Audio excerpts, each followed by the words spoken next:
Well, hello everyone, and thank you for attending today's plant-based webinar. My name is Anna Turner, and I am a Senior Marketing Manager here at Unilever. Today's webinar is hosted by Unilever Food Solutions, a global food service leader with brands such as Knorr, Hellmann's, Tazo, Lipton, and Pure Leaf, in partnership with the Good Food Institute, a non-profit working to create a healthy, just, and sustainable food system through plant-based meat, egg, and dairy innovation. Before we begin, we wanted to cover a few housekeeping items with you. At the bottom of your screen are multiple application widgets that you can use. All of the widgets are resizable and movable, so feel free to move them around to get the most out of your desktop space. You can expand your slide area or maximize it to full screen by clicking on the arrows in the top right corner.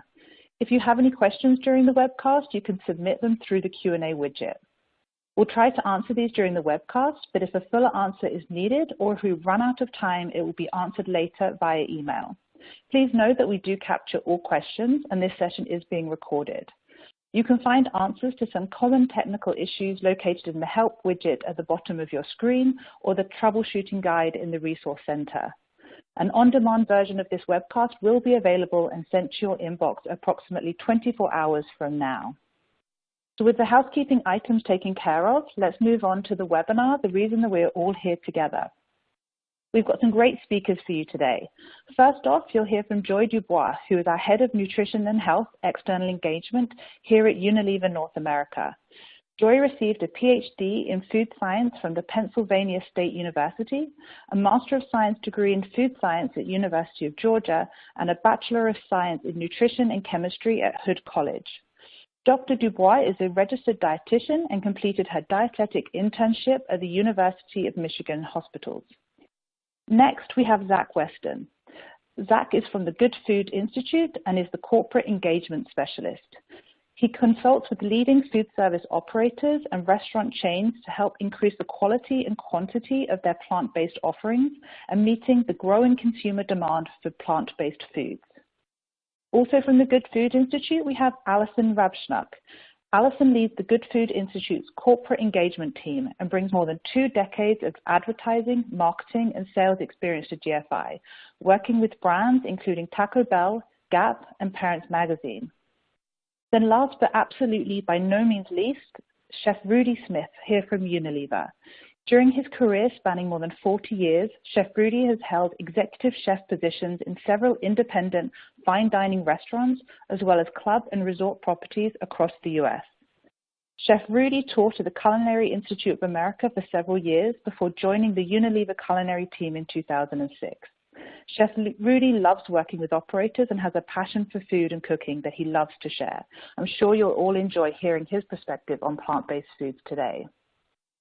In terms of the agenda, Joy will take us through plant-based eating, and the Good Food Institute will start to talk about how to promote it and how to incorporate it into your menus before we hear from Chef Rudy at the end. You'll also hear about your chance to win a trip to Napa in California and the Plant-Based Eating Summit there. The winner will also receive some Knorr products and a consultation from the Good Food Institute. With that, I'm actually going to pass this over to Joy to start taking us through the plant-based content. Thank you, Anna. Hello, everyone. Glad you could join us.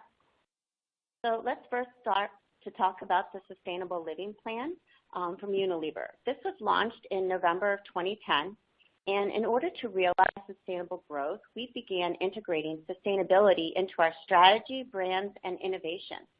We are working with our customers and suppliers, engaging employees, and forging new partnerships and relationships, such as with our guest today, the Good Food Institute. Nutrition is one of the key pillars within our Unilever Sustainable Nutrition Strategy. Within this strategy, we have identified focus areas for Unilever Food Solutions. First off, as you'll notice today, we're promoting more plant-based diets, which we know is good for people and the planet. Second, we're championing nutritious cooking. And then third, we're leveraging our products that meet our highest nutrition standards, which basically sets limits on saturated fat, sodium, and sugars. So I'm sure you have seen how quickly plant-based eating is emerging, and it really is a hot trend and really quickly becoming mainstream. Consumers' demand is definitely increasing, which we're going to hear about in a minute. So within plant-based eating, according to consumer studies conducted by Mintel, when consumers were asked why they eat plant-based foods, consumers were most likely to say because they are healthy.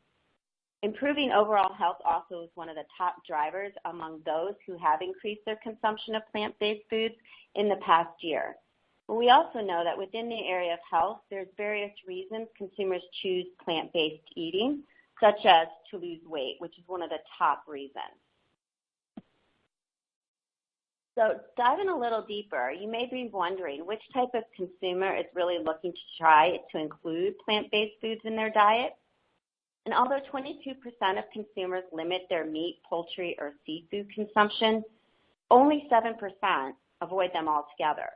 So the rest is really nearly 3/4 of consumers consider themselves full omnivores who freely eat animal protein.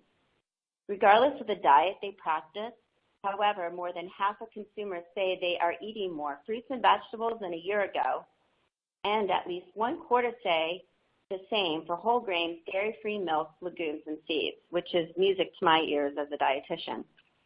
This indicates consumers are having more variety in their diet and really willing to try new plant-based options while potentially limiting the amount of meat or dairy in the diet. Now, more specifically, we know the largest group of consumers who are interested in plant-based diets and plant-based alternatives is under the age of 35, which includes Gen Z and Millennials.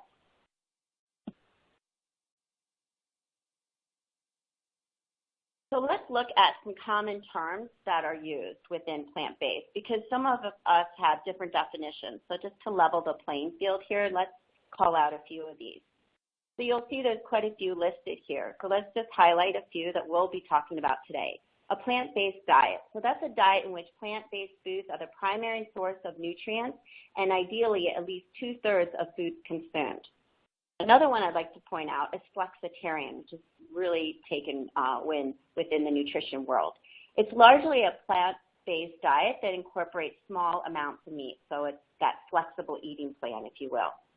Plant forward, it's a healthy, sustainable style of cooking and eating that emphasizes plant-based foods. Also note vegetarian, which is a diet in which typically no meat or foods that are produced by killing animals are eaten. And then I guess you could say the most restrictive of all of these would be the vegan, which absolutely abstains completely from animals and animal products such as dairy, eggs, and even honey. So what is a plant-based diet? We've gone through some definitions. Let's take a closer look. So Unilever, along with several other health authorities, define a plant-based diet as containing 2/3 plant-based foods and 1/3 animal-based foods. Now, plant-based foods consist of foods delivered or made from plants, such as fruits, vegetables, whole grains, legumes, nuts, seeds, pulses, plant oils, and plant-based fats. However, it can include, as we noted, dairy, fish, and a modest amount of meat. Vegan diet is the only 100% plant-based diet. Plant-based diets can also include other popular diets that you may hear of, such as the Mediterranean diet, vegetarian, and then, as we talked about, the Flexitarian diet. So I commonly get asked, well, what are the health benefits of eating a more plant-based diet?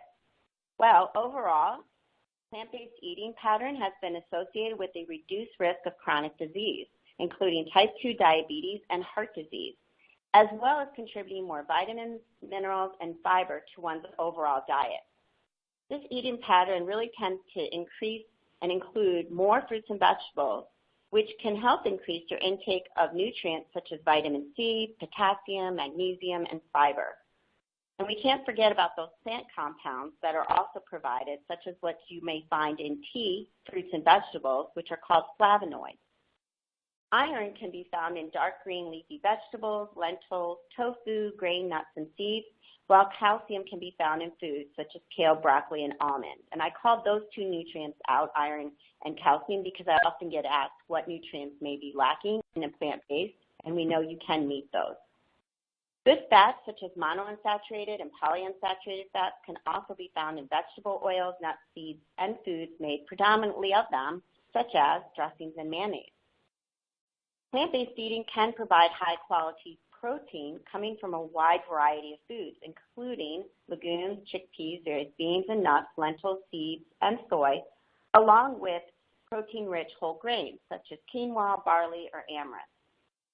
So overall, with careful planning, plant-based eating tends to have a combination of fiber, protein, and good fats that overall can help you feel satisfied.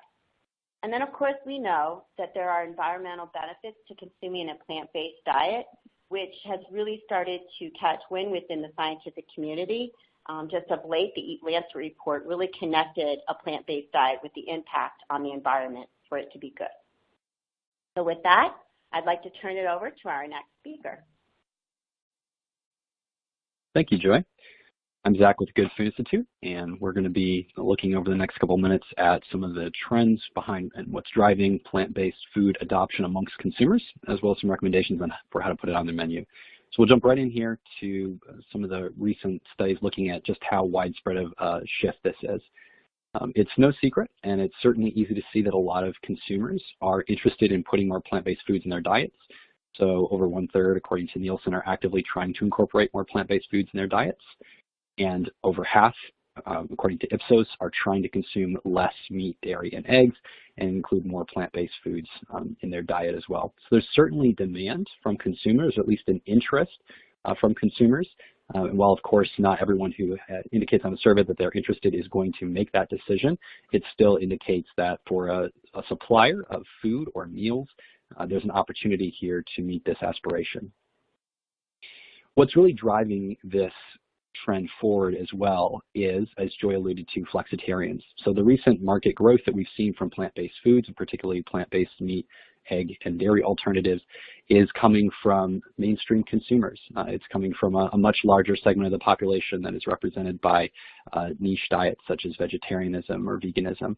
As you can see, those are often maybe aspirational for some folks, but they just represent, according to Data Essential, a very small percentage of the population. And while they're growing, Flexitarians is a much larger segment of the population and is growing at an even faster rate. And we'll talk a little bit more about how Flexitarians matter when it comes to thinking about promoting plant-based foods, but it absolutely is the main driver behind this space, and it doesn't seem to be driven by folks with allergies or folks with more niche diets like veganism or vegetarianism. One of the ways we can understand and look at how many consumers are actually putting their money where their mouth is looking at actual sales. This is looking at, this was a study that Good Food Institute did, looking at Nielsen data and SPINS data, U.S. retail grocery sales of plant-based foods, specifically plant-based meat, egg, and dairy products. And as you can see, as of 2018, they represent a almost a $4 billion market. Plant-based meat in particular had a really exciting high growth year, 23% growth over 2018. And one of the most interesting things about this data that we worked with Nielsen on is that it's growing as demand in all parts of the United States, all census regions. It's not just confined to certain coastal areas or urban areas, but growing all over the country. On the right-hand side of the chart, you can see we subdivided all these different alternatives into several different categories. Some more mature categories, like plant-based milk, have very high sales and have reasonable growth. It's still very positive, but you can see for a lot of these other categories, such as plant-based meats, plant-based meals, there's a very, very high growth rate. So we're seeing a tremendous amount of an outpouring of interest that's leading to sales in the plant-based space. One of the things that makes us long-term really optimistic about this category is the experience that we've had with plant-based milks. So 10, 15 years ago, plant-based milks like soy milk and almond milk were really just a niche product, something you didn't really see unless you went to the specialty area of a grocery store or a specialty store altogether. But when Dean Foods purchased White Wave and put a lot of marketing dollars behind plant-based milks, and crucially, once White Wave, a plant-based milk producer, moved their soy milk and almond milk products from cardboard Tetra Paks to the dairy case and put them in this similar packaging as regular cow's milk, sales exploded. And now at this point, plant-based milk represents about 13% or so of U.S. food milk sales, which is pretty impressive for something that was basically a rounding error on the total milk market just a few years ago. Nowadays, you can see the results. 1 out of 2 consumers, about half, say they drink plant-based milk. But what's most instructive about what happened with plant-based milk is that bottom statistic. Over 90% of U.S. consumers who purchase non-dairy milk also purchase dairy milk. So this growth wasn't driven by more people becoming allergic to milk, and it wasn't driven by people like vegans who are giving up and abstaining from milk. It was really driven by people who, once they saw it in a dairy case or saw it on a menu, decided that they would give it a try. They like the flavor. They use it for some jobs. They understand that it does the same jobs and can accomplish a lot of the same feelings that they get from cow's milk. But they also use it for slightly different things. So they will end up purchasing both and maybe have a glass of almond milk one night and then a glass of cow's milk the next night. We're starting to see that same thing and that same shift happen on the other plant-based categories. So plant-based meat, now 2 out of 5 consumers say they eat plant-based burgers, which is probably the most well-known incarnation of plant-based meat. And then almost 1/3 of consumers say that they eat plant-based chicken as well, which is probably a close second in that category.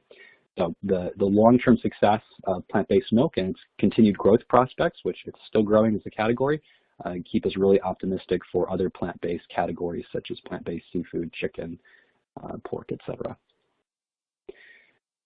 Although it's a little trickier to get exact sales on the food service side, what we do see from different data aggregators is positive. So Grubhub, the order platform, noted that in 2017 they had almost a 20% increase in orders of plant-based dishes. NPD, which is looking at the sort of the back-end distributor growth in sales, reported a 20% growth in cases shipped of plant-based protein alternatives, so mostly plant-based meat, and almost half of that was burgers or beef alternatives over 2017 to 2018, so very strong growth. And then from Data Central, finally, a little over 11% of U.S. restaurants include the term vegan on their menu, which is up an enormous percentage over the past 11 years. That's very interesting, and I think that's a useful proxy for sort of underscoring that there's a growth in demand here. But one caveat I will note, and we'll talk a little bit about this in a couple slides, is that the term vegan is probably not the best way to describe it, but just as, again, it's sort of a way to understand how restaurants and operators are shifting, it's useful to see that there's that much growth. As part of our work at the Good Food Institute, we regularly consult for free as a nonprofit with different restaurant chains to talk about how to put plant-based on the menu and what's working and what seems to, the difficulties that have to be overcome. One of the cool things we get to do as part of that is collect some success stories. So this is looking at a few well-known restaurants and what they've experienced over the past couple of years, adding plant-based burgers to the menu. In particular, I'll call out TGI Fridays, which had an enormous bump up by offering the Beyond Burger, which is a really very close mimic of the beef burger experience, but made completely from plants. And that actually ended up being their fastest test-to-table launch in chain history. One other case study that we just heard about and didn't get a chance to add to the slides, A&W Canada, which is a large burger chain based in Canada, added the Beyond Burger over the summer. Initially, it sold so well they had shortages, but they managed to amp up production and get more. And at this point today, it's the #2 most ordered burger on A&W Canada's menu and represents about 24% of all their burger sales. So 1 out of every 4 burgers sold at an A&W Canada across Canada today is a Beyond Burger. And what's really driving this plant-based demand, at least from our perspective, the first big sort of meta trend that's really pushing this, we think, as we've mentioned, is Flexitarians. And this represents an opportunity because a lot of what is motivating Flexitarians is a great story to tell when you're putting these types of products on your menu. So if you want to talk about cholesterol or you want to talk about saturated fat, it's probably not best to make that the primary message because you do want to communicate other things primarily, and we'll talk about that in a little bit. But that's what seems to be motivating people, according to Mintel. And we're starting to see that for a large group of eaters, health is a more important driver than it used to be. Things like the environment are much more important drivers than they used to be, and consumers are more aware of the impacts that their food has, even in the case of things like animal welfare that really weren't on the radar all that long ago. So this is probably, in our minds, the biggest driver behind why we're seeing growth in the sector. But another big driver is that as more and more younger consumers are gaining purchasing power, these are the kinds of things they seek out. They're adventurous eaters, and they're really open to these kinds of different foods. So this is from Mintel looking at Millennials. Almost 80% of them, according to Intel, say they eat meat alternatives, with a little under a third saying they do so every day, about half saying they eat meat alternatives a few times per week, and then a little over a third saying they plan to buy more than what they currently buy over the next year. So again, these numbers are survey numbers. They are certainly aspirational. This does not translate into direct purchasing, but it's still, even if we just take this very conservatively, it indicates there's an enormous interest in this space, and that demand will only continue to rise as this generation becomes an increasingly large percentage of food purchase deciders.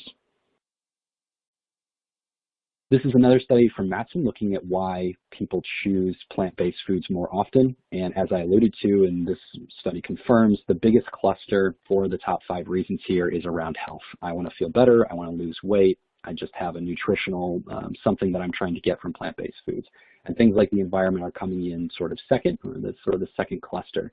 But really, we can almost divide it into there's things about me, my health, and then there's things that are sort of for the good of other people. For the good of the planet, or social causes, even things like animal welfare. So food is becoming much more of I want it to help me in the long run, and also help do some sort of social good in the long run as well. So next we'll talk about some collected best practices on how to effectively promote and put plant-based products on the menu. The number one thing is it's important to position plant-based dishes as delicious. So on the left-hand side, you can see that picture. This was from a study that was done at Stanford University, looking at taking one dish, it was just green beans and shallots, and labeling it 4 different ways and seeing how often it was ordered. And no surprise, the description on the left one, the sweet sizzling green beans and crispy shallots, that description ended up being ordered 41% more than the description on the right, which was, calling out something that is true about the dish, but just a simple name change. Nothing changed in the underlying dish, but just a simple name change boosts sales there by 41%. Which is extremely insightful. So little menu engineering, things like that, can really make your plant-based dishes sell a whole lot better without you having to change anything about how it's prepared or how it's made. So this is another study too on the right from Panera Bread, which worked with the World Resources Institute. The product was a black bean soup, and although that's a fairly common name, they did a study where they renamed the item with a flavor cue. They called it like a Cuban black bean soup, and just changing that away from sort of this vegetarian and low-fat iconography to something that's more flavor forward without changing the recipe in any way boosted sales by over 15%. So menu engineering is very powerful, and it's important that when consumers see plant-based, they understand that it's not communicating deprivation, it's just communicating good flavor. Another important consideration for putting plant-based dishes on the menu is making sure that they are integrated into the menu and not segregated into a separate section. This is a study that was done in the London School of Economics that looked at 2 separate plant-based dishes. So on one menu, they integrated the plant-based dishes with all the other dishes. And on the second menu that they were testing the study, they had all the plant-based dishes segregated into a vegetarian section. And it's pretty unsurprising, but when you segregate plant-based dishes into a vegetarian section, they're ordered about 6% of the time. And when they put the plant-based dishes in with the rest of the entrees, they were ordered almost twice as often, so 13%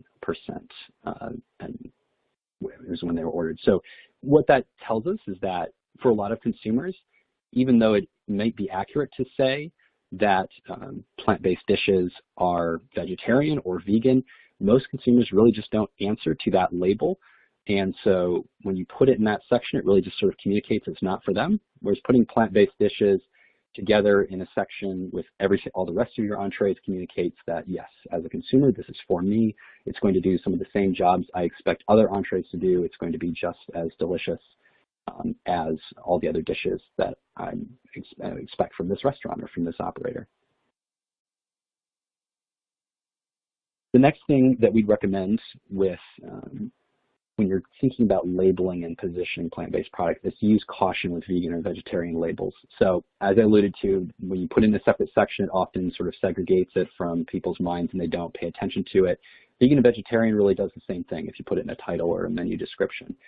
The caveat to this, of course, is that there's exceptions to every rule, and so particularly for younger consumers, and depending on your audience and your demographics, vegan and vegetarian might be an aspirational label, which could be really useful if you're trying to sell dishes. But for most of the general population, everything we've seen suggests that it pretty much follows what the survey from Matson shows. So Matson did an online survey of a little over 1,000 general population adults, and when asked which is healthier, which offers more for me, where does the future lie, 100% plant-based performed way better than vegan. It was twice as popular on the health question. It's 3 times as popular on which offers more for me, and just an overwhelming 83% majority on where does the future lie, 100% plant-based. So whenever possible, if you are dealing with a sort of a mainstream audience, we think it's best to use something like plant-based or plant protein or 100% made from plants, something that communicates what it's made from rather than what is missing from it. Which brings me to the next point. It's really important to emphasize the plant protein. So as Joy talked about a little earlier, there are a lot of really good things about eating plants, particularly the fiber and the good fats, but for a lot of consumers, protein really serves as sort of a stand-in or a metonym for energy, for the idea of satiety and being filling, and for nutrition. And so not every consumer necessarily is aware that plants do have lots of protein and they get all the protein they need from plants. And so it's important to communicate that. This is a chart from Mintel looking at meat alternatives and what consumers say they want in meat alternatives. And protein content is far and away the #1 most desired attribute. And interestingly, as we've noted in the previous slide, vegan is the least desired attribute for most consumers. So talk about that on the menu. The picture on the right-hand side of the slide is looking at the White Castle menu board and their Impossible slider, which is made from plant-based protein. And one of the biggest messages that they call out on the board is how much protein exactly it contains, which is probably about the same or perhaps even more than a lot of their other sliders on the menu. So it's a great way to talk about these dishes, is to emphasize to people through both a literal text cue that this contains protein, as well as a really good image that communicates that this is going to be filling, this is going to provide me with the energy I want from my food. One of the benefits of plant proteins is that they have sort of a health halo associated with them for a lot of consumers. So it's really useful if you want to put plant protein on the menu. It's a good way to cue health as a sort of a secondary message without screaming it in a way that makes people think that they're going to lose flavor. So this is a study from Nielsen, and as you can see in the middle there, plant-based protein is associated with positive health effects by over a third of US consumers and almost half of Canadian consumers. So while flavor should still be the top message, you want your imagery to connote that this is going to be delicious and craveable. Just noting plant protein in the description or in the title or somehow sort of has a positive health effect, at least in the minds of consumers. Next, it's important, we think, to emphasize something that's familiar to consumers. So protein content, no surprise, in this Mintel report is the #1 thing across different generations of what consumers are looking for in their meat alternatives. But when it comes to things like meat and even other alternatives like dairy and egg alternatives, having similar flavors has come up repeatedly as something that's important. And like texture in this case comes in at #4. So if you're hoping to make it easy for consumers to start making healthier, more sustainable choices, a great way to do that is to provide products or dishes that are available in very familiar formats, prepared in very familiar ways, in order to emphasize to the consumer that, again, this does the same job. It's going to be an enjoyable experience. It's going to be an adventure without being something that's too daunting of a change. There's no way everyone's going to start eating just chickpeas and lentils tomorrow. There's sort of a continuum that they're going to need to go on a journey as each individual consumer and try something that's a little bit outside their comfort zone, and something that's very similar to what they're used to is probably the best way to encourage that transition from a flyer standpoint. So to summarize, I'll just say, again, taste is number one. Don't forget that. Make sure that everything is led forward with flavor-forward messaging and imaging. Make sure to integrate plant-based dishes into your menu and don't segregate them into separate areas. When it makes sense, which is in almost all cases, use terms such as plant-based or that talk about the ingredients of the preparation instead of the term vegan or vegetarian, which is more about what a dish does not contain. Highlight the protein content, call out if there's plant protein in it. Let that plant protein cue health for your consumers, and remember that a meaty flavor or a product familiarity is going to be most effective in getting consumers to trial and hopefully love your dishes. With that, I will turn it over to Chef Rudy Smith. Thanks, Zach. Hello, everyone. This is Rudy Smith, Corporate Chef for Unilever Food Solutions. So for the next couple of minutes, we're going to talk about how I got into Plant Forward, the way I approach menu development, and talk about some dishes that I put together for today's webinar. So let's start about how I got into Plant Forward. I'll be honest with you, I am a meat eater, and when Plant Forward really started coming onto the scene, I kind of looked the other way, and I wasn't really convinced that was the way to go. But as I saw it continuing to grow and gain popularity, I took a second look at it. I started to play around with it. What I found was it's a lot of fun, and it requires a different level of creativity when you take away meat protein as the center of the plate and you're working strictly with plants and legumes and grains. It allows you or makes you think out of the box a little bit more and really be creative, which is, I mean, why does anybody cook? Because of the creativity and the fun of it. And it's really fun to create craveable dishes in a plant-based fashion. So I've really gotten into it. I really enjoy working in the plant-based world because of those two reasons. So let's talk a little bit about the way I approach menu development. There are three things that I look for. First off, I keep things simple. Food does not have to be complicated to be great. And actually, the simpler you keep things, the more the flavors shine through and the more you can really enjoy the dish. So simplicity is very important to me. But the first thing I look at is taste. It's got to be delicious. It's got to be totally appetizing. It's got to be great. It's got to be satisfying. The second thing I look at is what it looks like. As you can tell in these pictures.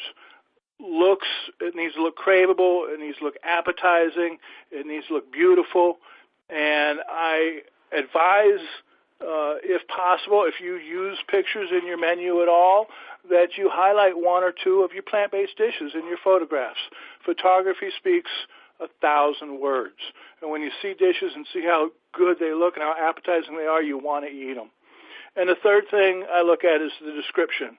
It needs to be enticing. It needs to be appetizing. Again, it needs to be craveable. It needs to make people want to eat the dish. So let's talk a little bit about the dishes that I did for today's webinar. I think they fit all of those criteria. They're simple, they're beautiful, and most important, they really taste good. So the first one on the left side of the screen is a tangy palm heart ceviche with fresh ripe jalapenos.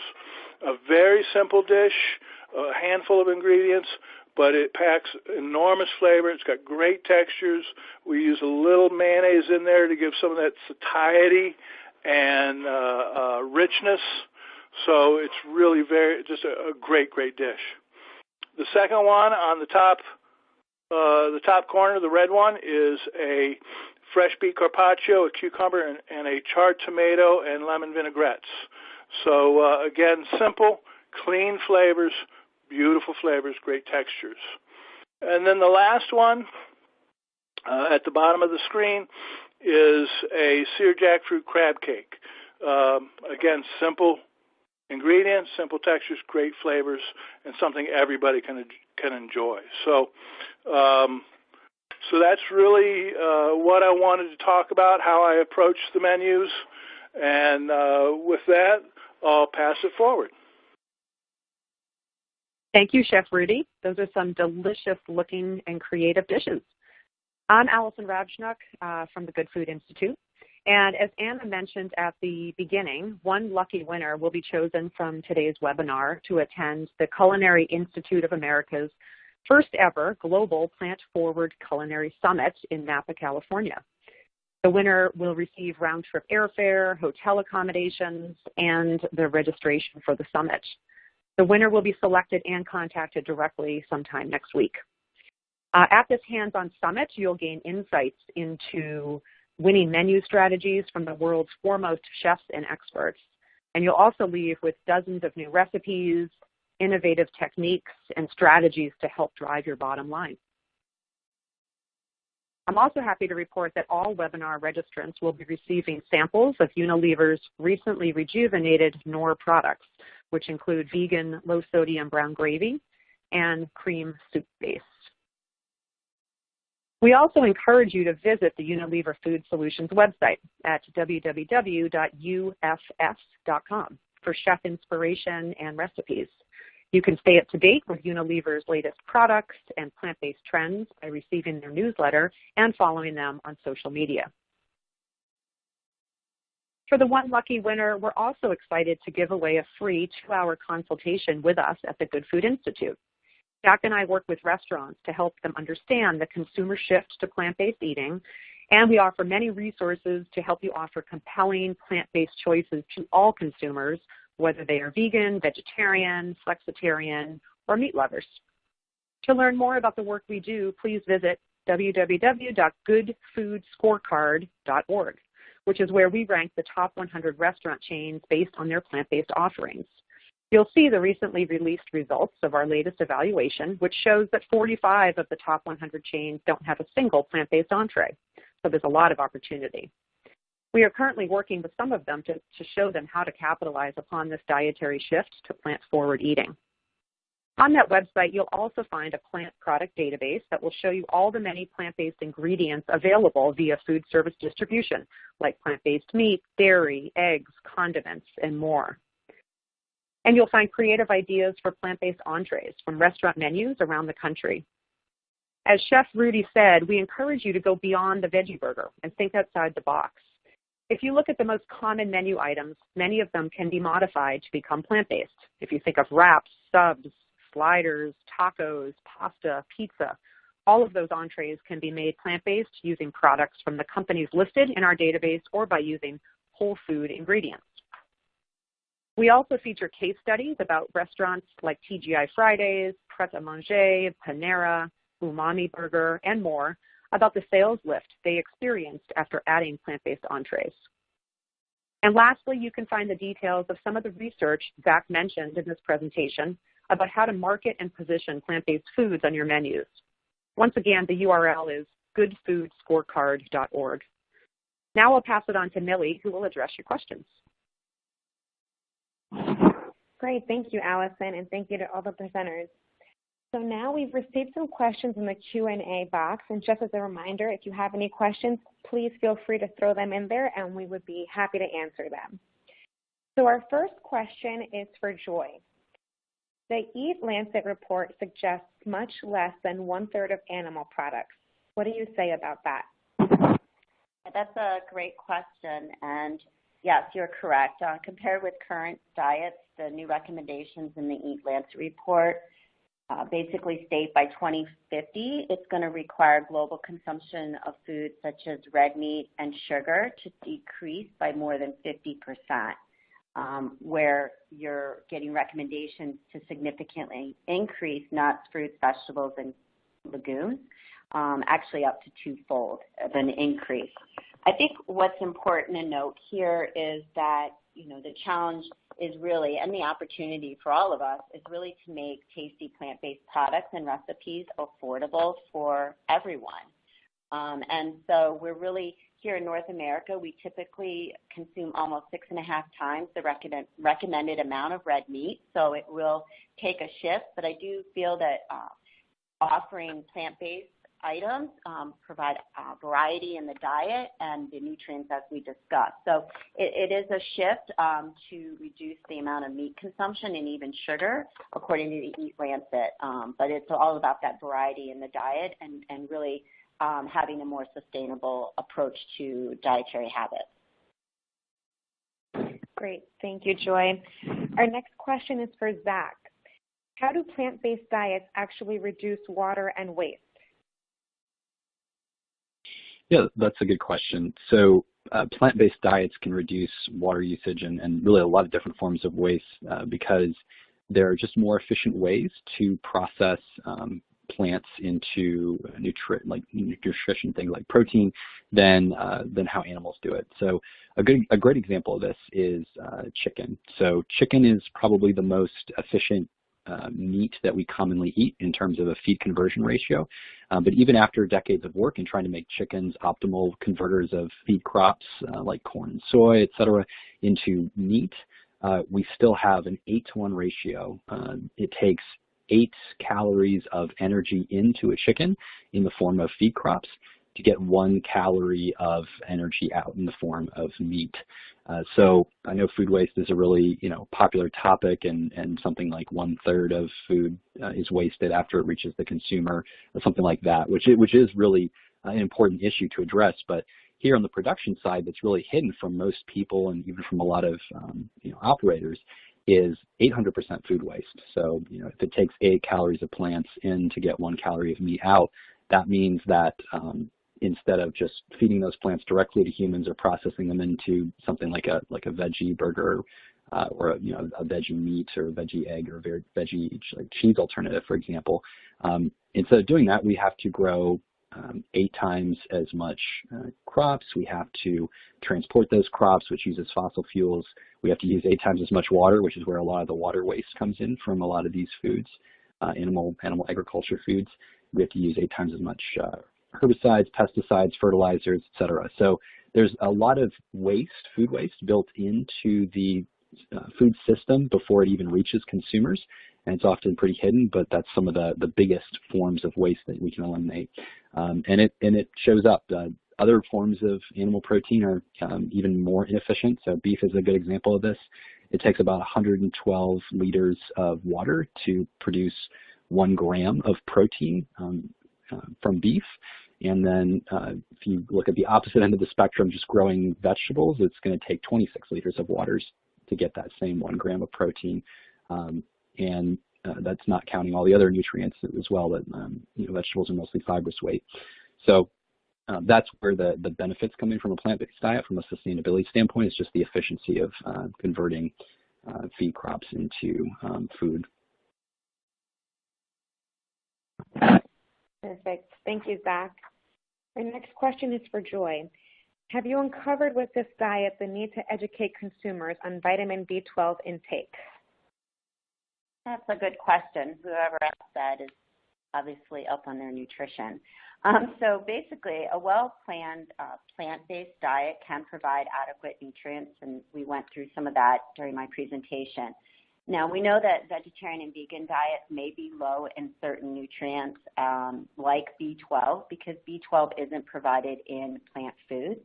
However, this can be remedied by appropriate planning. So, for instance, one who's following, and I'm talking a very strict vegan diet, should look at consuming B12 fortified foods or even a B12 supplement. But with a plant-based diet, given that you're including products that do include B12, such as meat and eggs, but again at 1/3 of the diet, you should be okay with all the essential nutrients, including B12.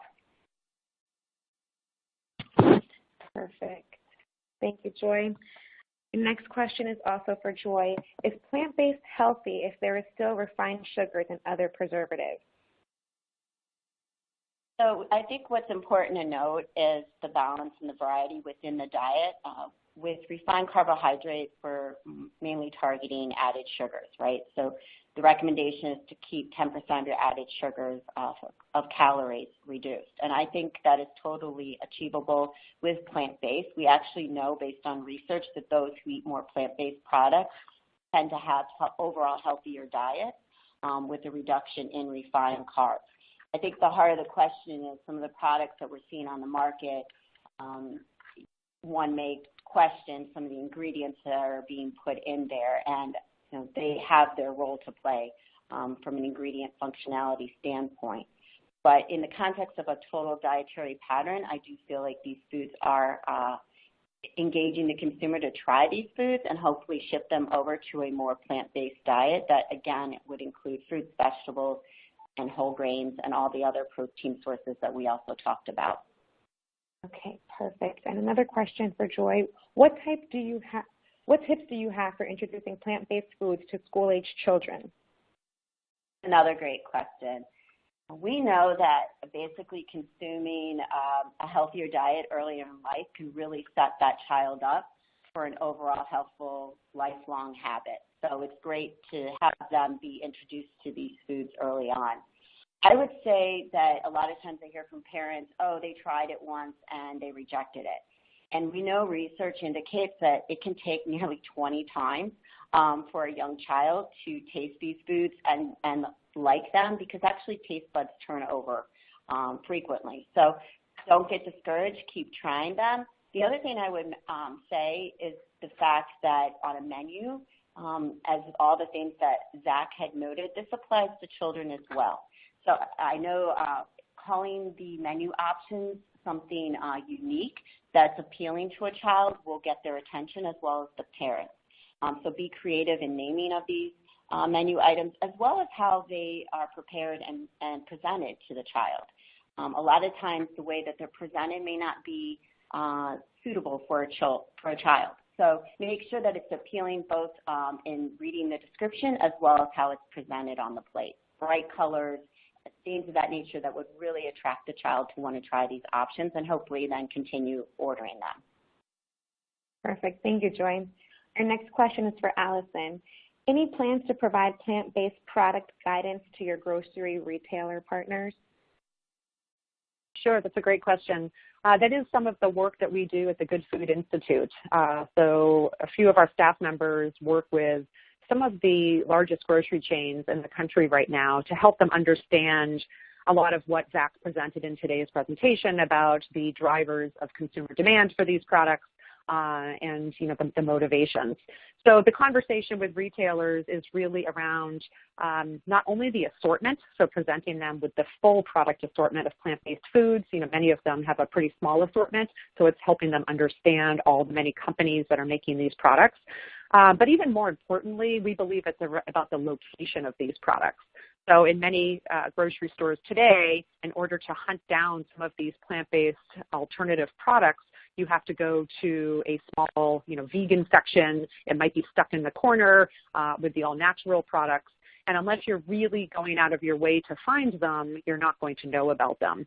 So we encourage what they call segregated adjacency or segregated integration, which is, put these products next to the animal meat products. So Beyond Meat is a great example of this, where in a lot of their grocery retailers, their products are found next to cow burgers. So as a consumer, they're able to decide which product they want to eat. And as a result of that, companies like Beyond Meat report that over 70% of their consumers are actually meat eaters. So that is a lot of the work that we are currently doing. We also talk to them about labeling, so whether it does make sense to call them out as plant-based. And I think the jury is still out, and in some grocery stores, there's a better way to do it than in others. But overall, we are definitely trying to focus on that flexitarian consumer and make these products available and accessible to everyone. Perfect. Thank you, Allison. And another question you may be able to help us with. How will this help my catering on ROI?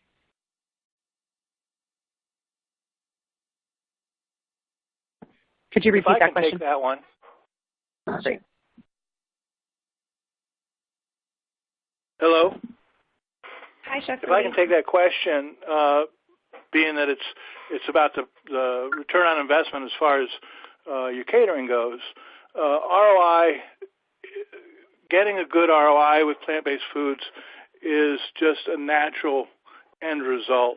If you take a look at the crab cake that I did using jackfruit, jackfruit's much cheaper than crab. It's a beautiful cake. It's a great appetizer. It's something that you could put on your catering menu, even at a lower price, and still get a better return on investment than a crab cake, which is a high-cost item. The other side of the coin is utilizing some of the meat substitutes that are out there. They are, at this point, more expensive, but the consumer understands that, and at this point, they're willing to pay a little bit more. So, again, I think you can get a great return on your investment going into plant-based options for your customers in your catering menu. Thank you, Chef. Our next question is in regards to entering the drawing for the trip to Napa. Good news is you're all automatically entered for a chance to win for a trip for yourself and a guest. So please be on the lookout for any notifications coming your way next week.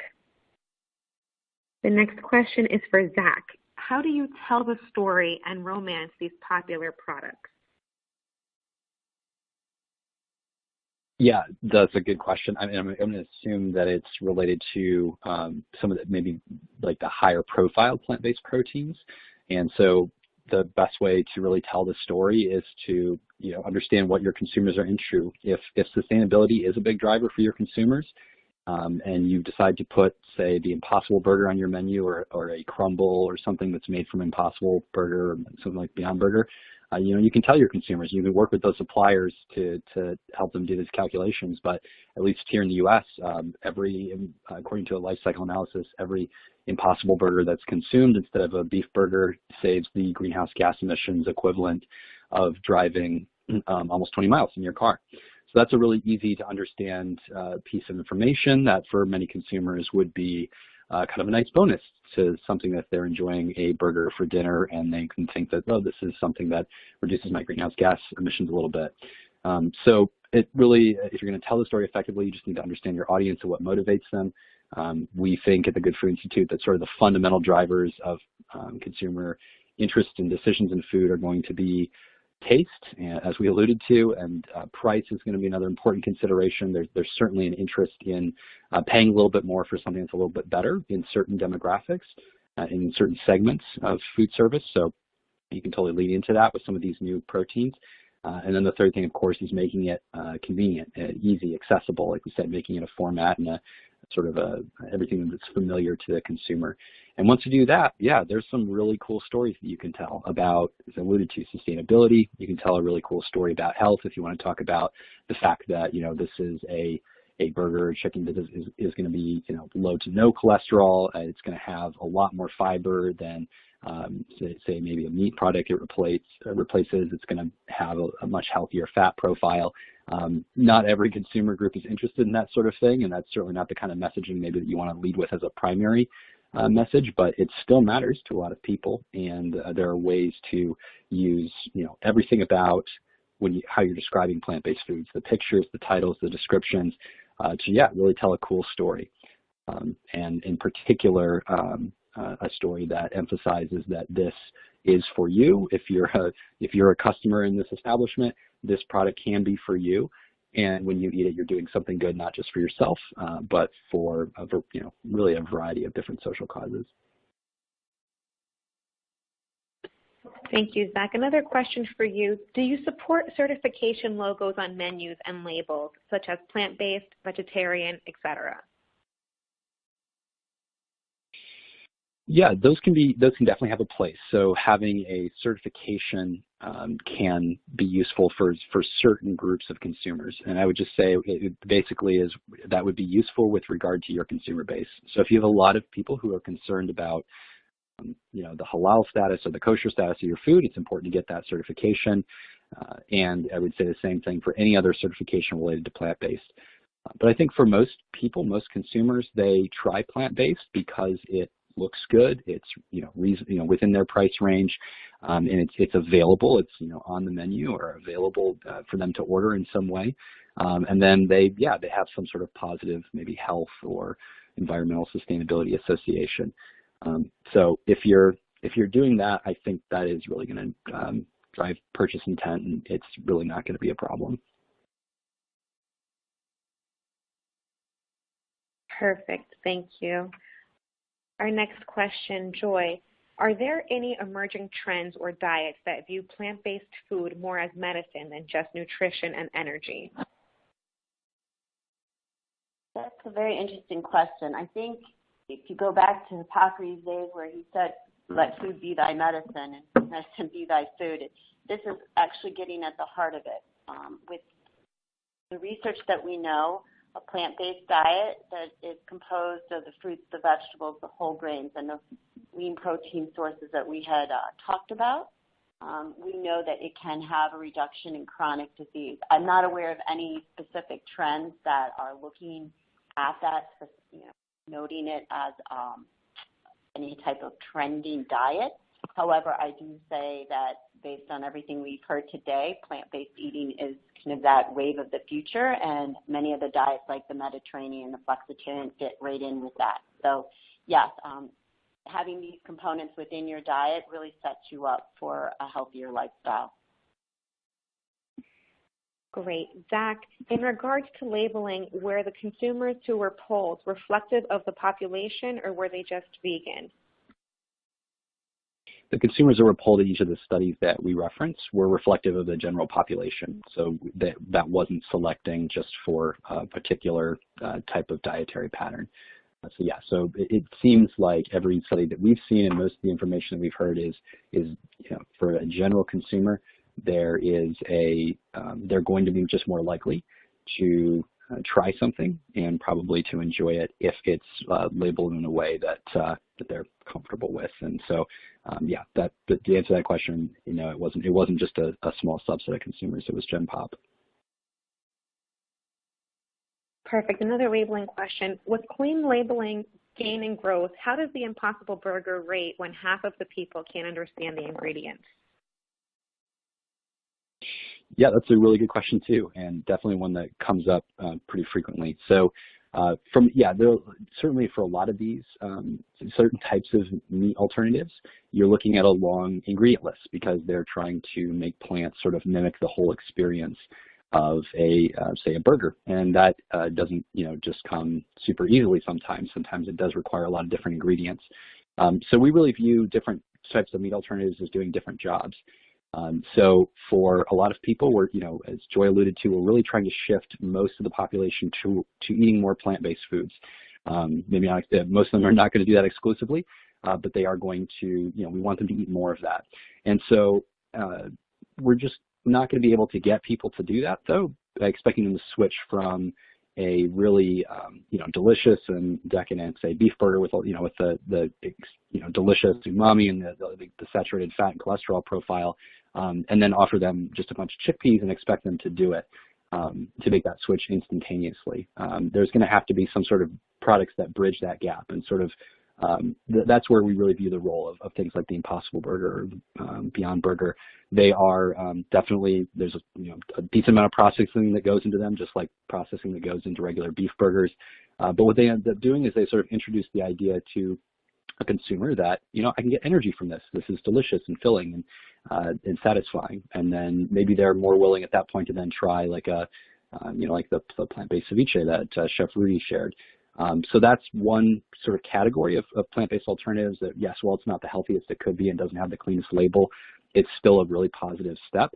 And then the other side to that is that there's a lot of plant-based foods that are extraordinarily clean label, like single ingredient even. Like jackfruit is a great example of that.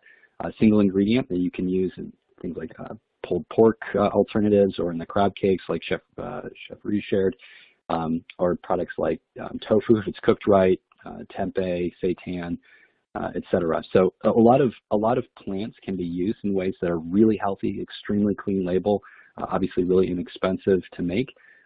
But again, not everyone's going to switch directly to that. So there's room in the market for both kind of products, really clean label and healthy, and then also a little bit more processed, but sort of like meat mimics, that type of thing.